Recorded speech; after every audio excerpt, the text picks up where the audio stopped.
बिस्मिल्लाहिर्रहमानिर्रहीम। अस्सलाम वालेकुम। आज मुहर्रम हराम है, 9 मुहर्रम हराम, तो इसलिए मैंने सोचा कि हलीम बनाते हैं, जो कि बहुत ही आसानी से बन जाती है। बीफ की हलीम, चिकन की मैंने बनाई थी, अब बीफ की हलीम बनाते हैं। बहुत ही जायकेदार मज़ेदार बनाते हैं और मुहर्रम भी है और हलीम का तो खाने का मज़ा आ जाएगा। न्याज भी करेंगे, न्याज क्या, ये अपने मोहल्ले में बांट भी देंगे। जिसके लिए ये कुछ दालें हैं, 1 कप चावल, कप मसूर की दाल, मूंग की दाल और माश की दाल और चने की दाल, ये बिल्कुल बराबर बराबर लेनी है। मैंने 1-1 कप लिया है। इसको पहले अच्छे तरीके से वॉश कर लेंगे, 2-3 पानी में इसको वॉश कर लेंगे।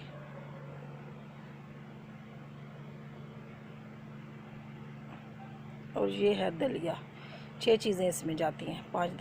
4 दालें होगी, 5 चावल हो गए और ये दलिया गंदम। ये देखें जी, 2-3 पानी मैंने वॉश कर लिया। अब इसमें पानी डालते हैं।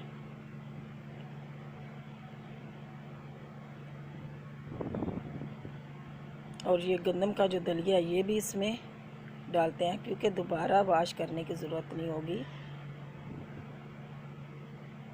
ये देखें जी, ये मैंने रात को दालें भिगो दी थी। अब देखें, कुछ दालें गल गई हैं और कुछ थोड़ी सी सख्त रह गई हैं।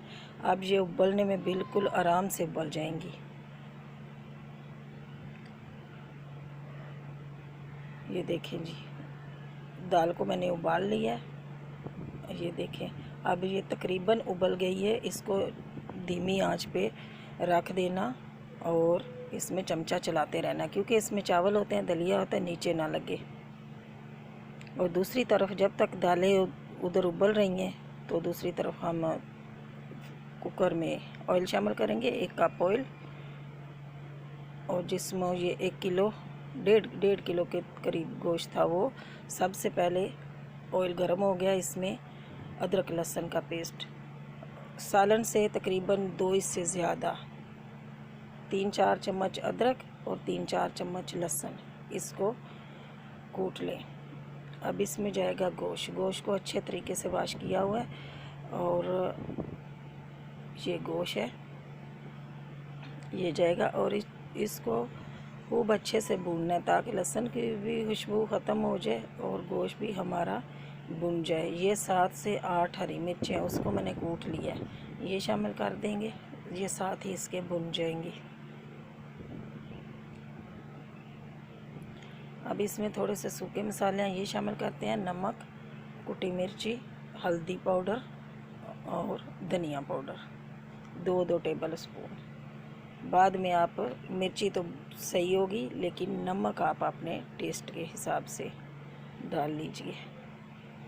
अगर हो सके तो थोड़ा सा नमक दाल में भी डाल लेने उबालते वक्त, और इसमें थोड़ा सा डालें। बाद में आप चख सकते हैं, जितना आपको चाहिए होगा उतना आप रख सकते हैं। ये थोड़ा सा पानी इसमें शामिल करके इसको, गोश्त को अच्छे से भूनना है। ये पानी, ये मिर्ची मैंने कूटी हुई थी, ये उसी का ही पानी ये शामिल करेंगे।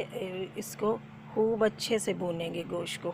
जितना भूनेंगे गोश्त हमारा, उतना ही मज़ेदार बनेगा।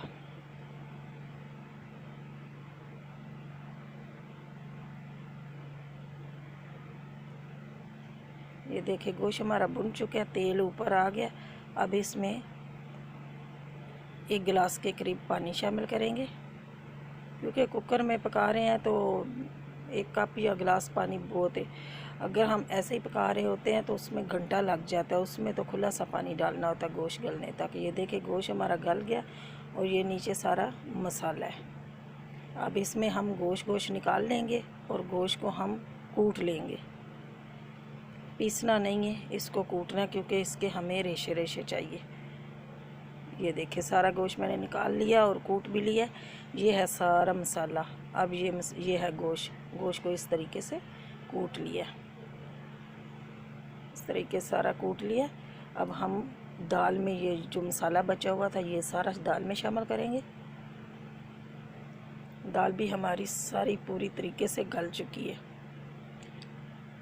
ये सारा मसाला इसमें शामिल करें।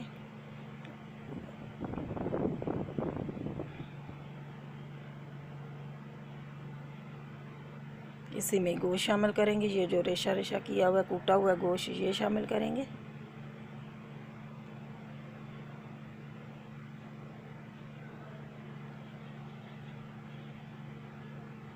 और याद रहे जब नमक मिर्च सूखे मसाले डाले थे उसमें एक साशे हलीम का पैकेट था, मैं बोलना भूल गई हूँ, वो भी पैकेट इसमें शामिल किया। ये देखें जी, मैंने इसको मिक्स कर लिया। अब थोड़ा सा, या आपके पास हाथ वाली मदानी है तो वो ले लें या बीटर ले लें, ये भी मदानी है, मैं इससे इसको थोड़ा सा हल कर लूँगी। वैसे तो दालें बहुत अच्छे तरीके से गल चुकी हैं। मैंने सुबह सुबह दालों को ऊपर रख दिया था ज़रा सा नमक डाल के हल्की आंच पे, तो सारी दालें तकरीबन घंटे डेढ़ में गल गई हैं। ये देखें जी, हनी हमारी बिल्कुल तैयार है माशाल्लाह, बहुत ही घुल गई है, कोई भी दाल साबुत नहीं रही। अब ये प्याज तले हुए थे इसका हम ऊपर से तड़का लगाएंगे। प्याज ब्राउन करके, कुछ प्याज ब्राउन करके आप निकाल लीजिए ऊपर डालने के लिए, और कुछ प्याज इसके ऊपर आप डाल सकते हैं। कटी हुई अदरक डाल सकते हैं आप, हरी मिर्ची डाल सकते हैं, लेकिन मेरे हलीम में मसाला तेज़ ही था तो मैंने ऊपर मिर्ची वगैरह नहीं डाली। ये है जी हलीम हमारी बिल्कुल तैयार, और इतनी मज़ेदार कि मैं आपको बता ही नहीं सकती, बहुत मज़ेदार बनी है। ये देखें जी, फाइनल लुक आपके सामने। अल्लाह ताला आपको अपनी हिफ्ज़ मान में रखें, अल्लाह ताला आपका दस्तरखान भरा रखे। दुआओं में याद रखना। अल्लाह हाफिज़।